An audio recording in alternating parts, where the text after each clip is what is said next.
Class. അപ്പോൾ നമ്മൾ ഇന്നത്തെ ക്ലാസ് ഒരു റിവിഷൻ ക്ലാസ് ആണ്. എല്ലാ സെന്റൻസുകളിലും കുട്ടി കുട്ടി കുട്ടി കാര്യങ്ങളുണ്ട് അല്ലേ?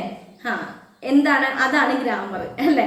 ആ ഗ്രാമർ വെച്ചിട്ട് നമ്മൾ ഇന്ന് എല്ലാത്തിൻ്റെയും റിവിഷൻ ചെയ്യാം. നമ്മൾ പറഞ്ഞുപോയ സെന്റൻസുകളിൽ നിന്നും ഗ്രാമറിനെ മാത്രം നമ്മൾ നോക്കുകയാണ്. വേറെ ഒന്നുമല്ല, ഈ ചെറിയ ചെറിയ കാര്യങ്ങൾ മേം, പർ, ബി, തക്ക്, സേ, ഓർ, കാ, കീ, കെ ഇങ്ങനെയൊക്കെയുള്ള ഒരുപാട് കുട്ടി കുട്ടി ഗ്രാമറുകൾ നമ്മൾ ഓരോ സെന്റൻസിലും പഠിച്ചിട്ടുണ്ട്. അപ്പൊ അതിലും ഡൗട്ട് ഉള്ളവരുണ്ടാവും, കുറെ പേരുണ്ടാവും സെപ്പറേറ്റ് അത് മാത്രം നോക്കുമ്പോൾ ഡൗട്ടായിട്ട് ഫീൽ ചെയ്യുന്നവര്. അപ്പൊ അങ്ങനെയുള്ളവർക്ക് ഇന്നൊന്ന് ക്ലിയർ ആയി പോകും കേട്ടോ. അല്ലാത്തവർക്ക് എന്താ പറയാ, മനസ്സിലാവും ഞാൻ ഓൾറെഡി ഗ്രാമറൊക്കെ പഠിച്ചു കഴിഞ്ഞിരുന്നു അല്ലേ എന്ന് ഒന്ന് വിലയിരുത്താൻ പറ്റും കേട്ടോ. ശരി, ആദ്യം തന്നെ നമുക്ക് നോക്കാം.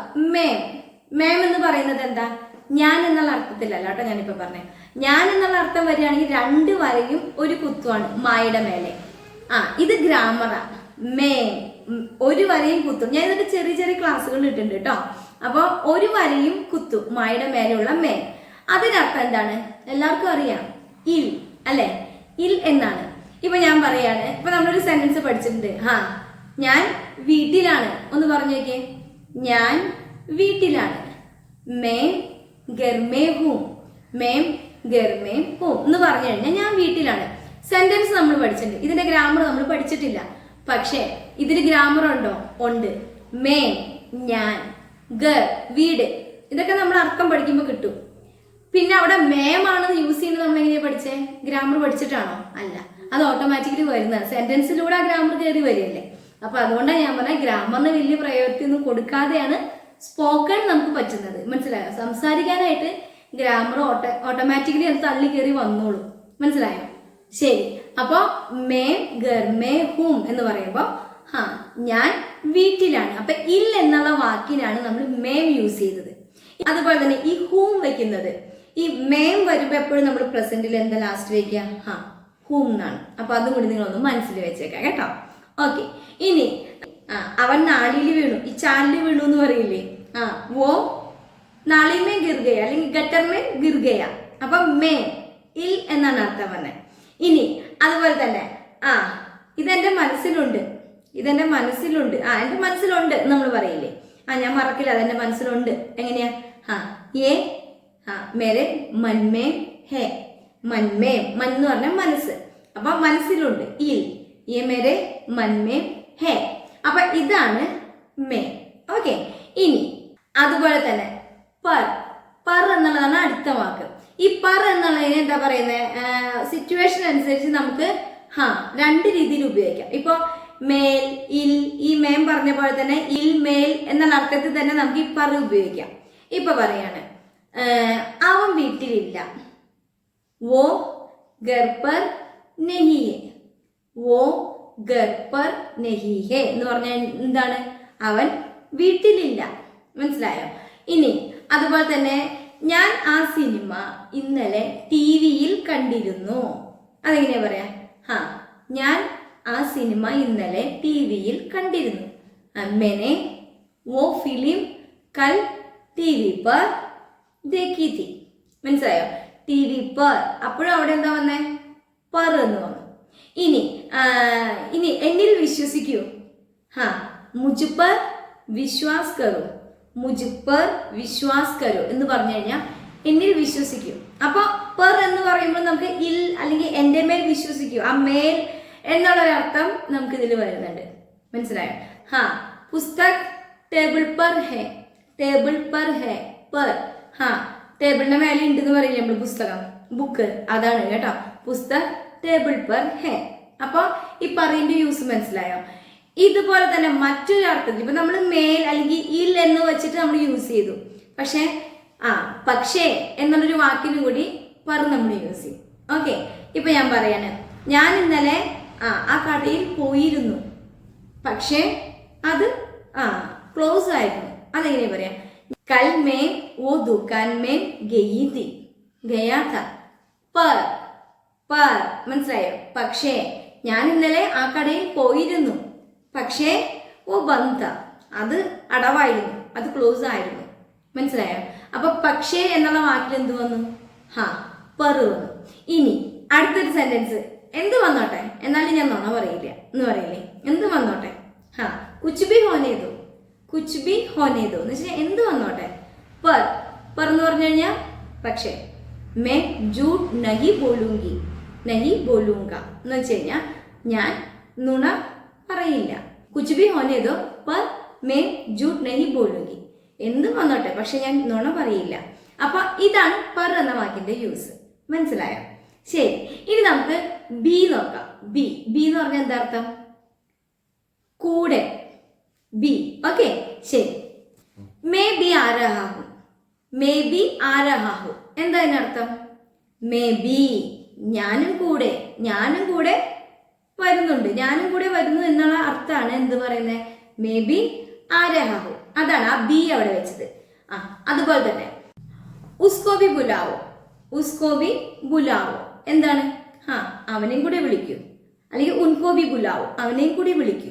അതാണ് കേട്ടോ, ഉസ്കോബി അല്ലെങ്കിൽ ഉൻകോബി. അപ്പൊ നമ്മള് വാക്കുകൾ തമ്മിൽ കൂട്ടി യോജിപ്പിക്കുകയാണ്. അതിന് വരുന്ന ഷോർട്ട് ഗ്രാമറാണ് ബി വെച്ചത്. ഇനി എ ബി ലേലോ, എ ബി ലേലോ ഇതും കൂടെ എടുത്തോളൂ. മനസ്സിലായി? അല്ലെങ്കിൽ ഓ ബി ചായേ അല്ലെങ്കിൽ എ ബി ചായേ ഇതും കൂടെ വേണം. എ ബി ചായ. ഇപ്പൊ നമ്മൾ കടയിലൊക്കെ പോയിട്ട് പറയണേ, ഓ ബില്ലിടുമ്പോ പറയാ ഇതും കൂടെ വേണം, ഇതും കൂടെ വേണം. എ ബി ചായ. മനസ്സിലാവുന്നുണ്ടോ? അപ്പൊ ബി. അതുപോലെ വരുന്നൊരു വാക്കാണ് യാ. യാ എന്നുള്ളത് നമ്മൾ ഇംഗ്ലീഷിൽ ഓർ എന്നാണ്, അല്ലെങ്കിൽ. മനസ്സിലായോ? ഇപ്പൊ നമ്മൾ ചോദിക്കണേ ചായയാണോ അല്ലെങ്കിൽ കോഫിയാണോ വേണം, ചായയോ അല്ലെങ്കിൽ കോഫിയോ എന്ന് ചോദിക്കില്ലേ? ചായ് യാ കാഫി, ചായ് യാ കാഫി എന്ന് പറഞ്ഞു കഴിഞ്ഞാൽ ചായയോ അല്ലെങ്കിൽ കോഫിയോ. ഇനി ശരിയാണോ അല്ലെങ്കിൽ തെറ്റാണോ, ശരിയാണോ അല്ലെങ്കിൽ തെറ്റാണോ? ഏ സഹി ഹോ യാ ഗലത്, ഏ സഹി ഹോ യാ ഗലത് എന്ന് ചോദിക്കുന്ന ഓർ എന്നുള്ള അർത്ഥമാണ് അവിടെ യാ എന്ന വാക്കിന് വരുന്നത്. മനസ്സിലായോ? ശരി. അതുപോലെ ഒരു വാക്കാണ് എന്താ? ഓർ അല്ലെ? ആ ഓർ നമുക്ക് എപ്പോഴും മിസ്റ്റേക്ക് വരുന്നതാണ് ഇംഗ്ലീഷ് വെച്ച് നോക്കുമ്പോൾ. ഓറും അതുപോലെ തന്നെ ഈ ഓറും അല്ലെ? ഓർ എന്ന് പറയുമ്പോൾ നമ്മൾ എന്താ ഉദ്ദേശിക്കുന്നത്? അല്ലെങ്കിൽ എന്നാണ്. പക്ഷെ ഇംഗ്ലീഷിൽ ഓർ അല്ലെങ്കിലാണ്. ഇവിടെ ഹിന്ദിയിൽ ഓർന്ന് ഉദ്ദേശിക്കുന്നത് ആൻഡ് എന്നാണ് കേട്ടോ. അതും ഇതും എന്ന് പറയില്ലേ, അതാണ്. ഇപ്പോ രാജുവും രാധയും കളിക്കുകയാണ്. എങ്ങനെ പറയാം? രാജുവും രാധയും. അതിനെ കണക്ട് ചെയ്യാൻ നമ്മൾ ഓർ ഉപയോഗിക്കുന്നു. രാജു ഓർ രാധ കേൾ രഹേ ഹേ അല്ലെ? രാജു ഓർ രാധ കേൾ രഹേ എന്ന് പറഞ്ഞാൽ എന്താ? രാജു രാധയും കളിക്കുകയാണ്. അതുപോലെ ഇപ്പൊ നമ്മൾ മക്കളോട് പറയാന്ന് ചോദിക്കും, നാളെ ബുക്കും പേനയും കൊണ്ടുവരണം, ബുക്കും പേനയും കൊണ്ടുവരണം. അപ്പൊ ബുക്കും പേനയും അതിനെ കൂട്ടാനായിട്ടാണ് നമ്മൾ എന്ത് പറയുന്നത്? ഓർ എന്ന് പറയുന്നത് അല്ലെ? കൽ കിതാബോ കലം ലേക്കറാന ഹെ. കലം എന്നാണ് പെന്നിനെ പറയുന്നത്. അപ്പൊ കൽ കിതാബ് ഓർ കലം ലേക്കറാന ഹെ, ബുക്കും പേനയും കൊണ്ടുവരണം. അപ്പൊ അതിന്റെ ഇടയിൽ ഓർ വെച്ചു. ഓക്കെ, ഈ സിമ്പിൾ കാര്യങ്ങൾ എല്ലാവർക്കും അറിയാവുന്നതാണ്, എല്ലാവരും സെന്റൻസിലൂടെ പഠിച്ചു പോകുന്നതാണ്, ആരും സെപ്പറേറ്റ് എടുത്ത് പഠിക്കുന്നതല്ല. പക്ഷേ നമ്മൾ എന്താ പറയുന്നത്, നമ്മുടെ ഇത് സീരീസ് കഴിയാണ്, ആരിലും ഒരു ഡൗട്ടും ഉണ്ടാവാൻ പാടില്ല. ക്ലിയർ ചെയ്ത് വേണം എല്ലാ സെന്റൻസുകളും നിങ്ങൾ പഠിച്ചെടുക്കാൻ. അതുകൊണ്ട് കൂടിയാണ് ഈ ഫൈനൽ സ്റ്റേജിൽ നമ്മൾ ഇത്ര ചെറിയ ക്ലാസ്സുകൾ കൊണ്ടുവരുന്നത് കേട്ടോ. ഓക്കെ, ഇനി അടുത്തൊരു വാക്കാണ് സേ. സേ എന്ന് പറഞ്ഞാൽ എന്താണ്? മുതൽ അല്ലെങ്കിൽ ഇൽ നിന്നും, ഇങ്ങനെയുള്ള രണ്ടർത്ഥം വരുന്നത് കേട്ടോ അതിന്. ഓക്കെ, ഇപ്പൊ നമ്മൾ പറയാണ്, ഞാൻ പറയാം മേം കേരൾ സേ ഹൂം, മേം കേരൾ സേ ഹൂം എന്ന് വെച്ച് കഴിഞ്ഞാൽ ഞാൻ കേരളത്തിൽ നിന്നുമാണ്, ഇൽ നിന്നും. അതിനാണ് നമ്മളവിടെ സേ എന്ന് വെച്ചത്. ഇനി പറയാണ് യേ കഹാസെ മിലാദ, യേ കഹാസെ മിലാദ എന്ന് വെച്ച് കഴിഞ്ഞാൽ ഇത് എവിടെ നിന്നും കിട്ടി? സേ എവിടെ നിന്നും, മനസ്സിലായോ? യേ കഹാസെ മിലാദ. ഇനി അതുപോലെ തന്നെ ഏതെങ്കിലും സ്ഥാപനങ്ങൾ ഇങ്ങനെ എഴുതിയിട്ടുണ്ടാവും അല്ലെ, സിൻസ് 1986, അതിനർത്ഥം എന്താ? മുതൽ, 1986 മുതൽ അല്ലെ? അപ്പൊ അത് ഹിന്ദിയിലാവുമ്പോ 1986 സേ, 1986 സേ, 1986 മുതൽ, അതാണ് കേട്ടോ സേ. ഇനി normally Kashmir say Kanyakumari Tak, Kashmir say Kanyakumari Tak, Kashmir മുതൽ കന്യാകുമാരി വരെ അല്ലെ? ഓക്കെ, അപ്പൊ അടുത്തത് എന്താണ്? തക്ക്. നമ്മളിപ്പോ കണ്ടു അല്ലെ, തക്ക് എന്ന് പറഞ്ഞാൽ വരെ, തക്ക് വെച്ചിട്ട്. ഇപ്പൊ സെയിം തന്നെ, കശ്മീർ സെ കന്യാകുമാരി തക്, അതാണ് തക്. കഹാ തക് ജാനാ ഹെ, കഹാ തക് ജാനാ ഹെ, എവിടെ വരെ പോകണം, കഹാ തക്. മനസ്സിലായി? അതുപോലെ തന്നെ ഇതുവരെ എഴുതും. നമ്മളിപ്പോ ഒരു 2-3 ഷീറ്റ് കൊടുത്തിട്ട് പറയാണ് ഇവിടെ വരെ എഴുതൂ എന്ന് പറയില്ലേ, അതെങ്ങനെയാ? യഹാ തക് ലിഖോ, യഹാ തക് ലിഖോ എന്ന് വെച്ച് കഴിഞ്ഞാൽ ഇവിടെ വരെ എഴുതൂ. അപ്പൊ ഇതാണ് തക്ക്. വളരെ സിമ്പിൾ ആണ് അല്ലെ, കുറച്ച് ഫാസ്റ്റ് ആയിട്ടാണ് പോകുന്നത്, എല്ലാം അറിയുന്നതാണ്, നിങ്ങളെയും ബോറടിപ്പിക്കുന്നില്ല. ഓക്കെ, ശരി. അതുപോലെ വളരെ സിമ്പിൾ ആയിട്ടുള്ള ഒരു കാര്യമാണ് ഈ കോയും കീയും കായും അല്ലേ. ഇതെനിക്കൊരു കമന്റിൽ വന്നിരുന്നു ഡൗട്ടായിട്ട്, അതുകൊണ്ടാണ് ഞാൻ ഈ ക്ലാസ്സിൽ പറയുന്നത്. ഓക്കെ, എന്താണ് ഈ കോ? ന് എന്നാണ് അല്ലെ. ഉസ്കോ, ഉസ്കോ എന്ന് പറഞ്ഞാൽ എന്താ? അവന്. ഇപ്പൊ ഞാൻ പറയാണ് ഉസ്കോ ദേദോ, അവന് കൊടുക്കൂ. ഇനി രാജുവിന് പൈസ കിട്ടി, രാജുവിന് എങ്ങനെയാണ്? രാജുക്കോ, രാജുക്കോ പൈസ മിലാഹെ. സിമ്പിൾ ആണ്. അപ്പൊ അവന് എന്നുള്ള അർത്ഥത്തിലാണ് ഉസ്കോ, ഉൻകോ, അങ്ങനെ അതിനാണ് നമ്മൾ എന്ത് യൂസ് ചെയ്യുന്നത്? കോ യൂസ് ചെയ്യുന്നത്. അടുത്തത് എന്താ? കായാണ് അല്ലെ. യേ ഉസ്കാ ഹെ, ഉസ്കാ ഹെ. അപ്പൊ ജെ എന്നുള്ള അർത്ഥത്തിലാണ് അവിടെ ആ കാ വെച്ചിരിക്കുന്നത്. മനസ്സിലായോ? ആ കായുടെ അർത്ഥം എന്താ പറയുന്നത് ഒരു സെന്റൻസിൽ കാണുമ്പോ?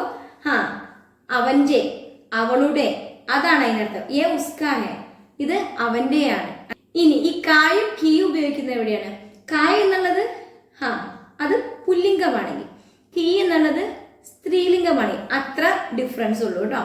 ഈ കായും കീയും നമ്മൾ ഗ്രാമർ നോക്കി വെക്കുന്നതാണ് കേട്ടോ. ഇപ്പൊ ഞാൻ പറയാണ് രാജുവിന്റെ സഹോദരൻ. അപ്പൊ എന്ന് വെച്ച് കഴിഞ്ഞാൽ രാജു കാ ബായി അല്ലെ, അവിടെ കാവിച്ചു. പക്ഷേ രാജുവിന്റെ സഹോദരി അങ്ങനെയാണെങ്കിലോ രാജു കി ബഹൻ എന്നാ വയ്ക്കുക. അപ്പൊ ഇതിന് നമ്മൾ ഈ രാജുവിനെ കണ്ടിട്ടല്ല അവിടെ കായും കീയും വെച്ചത്. ഇതിന്റെ ഒരു സെപ്പറേറ്റ് ക്ലാസ് ഞാൻ അവിടെ ഇട്ടിട്ടുണ്ട്. രണ്ടാമത് വരുന്ന ആ ഒരു വാക്കിന്റെ സ്ത്രീലിംഗവും പുല്ലിംഗവും നോക്കിയിട്ടാണ് നമ്മളിവിടെ കായും കീയും ഇട്ടിരിക്കുന്നത്. സോ ഇനി കായും കീയും ഞാനിപ്പോ അതിനെയല്ല ഇവിടെ എക്സ്പ്ലെയിൻ ചെയ്യുന്നത്. ഇതിന്റെ എല്ലാം അർത്ഥം എന്താ? ഡേ എന്നാണ് അല്ലെ. ക, ഉസ്ക, ഉസ്കി, ഡേ എന്നുള്ള ഒരു അർത്ഥമാണ് അവിടെ വരുന്നത്. നമ്മൾ അതാണ് ഇന്ന് നോക്കിയിരിക്കുന്നത്. കൂടുതൽ ഗ്രാമറുകളല്ല, പക്ഷെ ഇതെല്ലാമാണ് നമ്മൾ ഈ സംസാരത്തിൽ വരുന്ന കുട്ടി കുട്ടി ഗ്രാമറുകൾ. മനസ്സിലായോ? ഞാൻ ക്ലാസ് സ്റ്റാർട്ട് ചെയ്യുമ്പോഴേ പറഞ്ഞിരുന്നു ഗ്രാമറിന് പ്രയോറിറ്റി കൊടുക്കാതെയാണ് നമ്മൾ പഠിച്ചുകൊണ്ടിരിക്കുന്നതെന്ന്. പക്ഷേ നമ്മൾ ഇതിൻ്റെ ഉള്ളിൽ ഗ്രാമറുകൾ ഓട്ടോമാറ്റിക്കലി വന്നു ചേരുന്നതാണ്. ഓക്കെ, എല്ലാ സെന്റൻസും നമ്മൾ സംസാരിക്കുന്നതിൽ ഗ്രാമറുകളുണ്ട്. അപ്പോൾ ഇത്രയുള്ള ഇന്നത്തെ ക്ലാസ്. എന്നും പറയുന്ന പോലെ തന്നെ ആരെയും സബ്സ്ക്രൈബ് ചെയ്യാതെ നമ്മുടെ ചാനൽ കാണുന്നവരുണ്ടെങ്കിൽ ഒന്ന് സബ്സ്ക്രൈബ് ചെയ്തിട്ടേക്കണേ. പിന്നെന്താ, മറ്റുള്ളവരിലേക്ക്, ആവശ്യമുള്ളവരിലേക്ക് എന്തായാലും ഒന്ന് ഷെയർ ചെയ്ത് കൊടുത്തേക്കുക. പിന്നെ നമ്മുടെ വീഡിയോസ് ഇഷ്ടപ്പെടുന്നെങ്കിൽ ലൈക്ക് ചെയ്യുക. ഓക്കെ, അപ്പോൾ അടുത്ത ക്ലാസ്സിൽ കാണാം. ബൈ.